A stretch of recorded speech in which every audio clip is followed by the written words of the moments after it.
బంగాళాఖాతం అల్లకల్లోలంగా మారింది. భారత వాతావరణ శాఖ తుఫాను హెచ్చరిక చేసింది. ఈ తుఫాను కారణంగా దేశంలోని 13 రాష్ట్రాల్లో భారీ వర్షాలు కురిసే అవకాశం ఉందని తెలిపింది. ఈశాన్య భారతదేశంలోని రాష్ట్రాలపై ఈ తుఫాను ప్రభావం ఎక్కువగా ఉండొచ్చని ఐఎండీ హెచ్చరించింది. రేపు ఈశాన్య భారతదేశంలోని పలు రాష్ట్రాల్లో పిడుగులు పడే అవకాశం ఉందని తెలిపింది. అస్సాం, మేఘాలయలో భారీ వర్షాలు కురుస్తాయని పేర్కొంది. అరుణాచల్ ప్రదేశ్, నాగాలాండ్, మణిపూర్, మిజోరాం, త్రిపుర, సబ్ హిమాలయన్, వెస్ట్ బెంగాల్, సిక్కింలో రానున్న వారం రోజుల పాటు మోస్తరు వర్షాలు కురిసే అవకాశం ఉందని ఐఎండీ అధికారులు తెలిపారు. హిమాచల్ ప్రదేశ్, ఉత్తరాఖండ్లో రేపు ఎల్లుండి హిమపాతం కారణంగా దట్టంగా మంచు కురుస్తుందని వాతావరణ శాఖ తెలిపింది.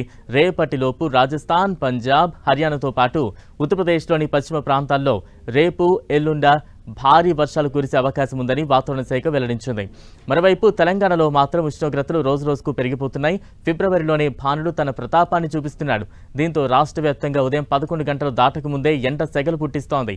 గత 5-6 రోజులుగా ఉష్ణోగ్రతలు పెరుగుతూనే ఉన్నాయి. గాలిలో తేమ శాతం బాగా తక్కువగా ఉంటోంది. మధ్యాహ్నం 1 గంట దాటాక ఇళ్లలోంచి బయటకు రావాలంటేనే జనం భయపడిపోతున్నారు. ఫిబ్రవరిలోనే ఇలా ఎండలు మండిపోతే ఇక మే నెలలో పరిస్థితి ఎలా ఉంటుందోనని ప్రజలు ఆందోళన చెందుతున్నారు.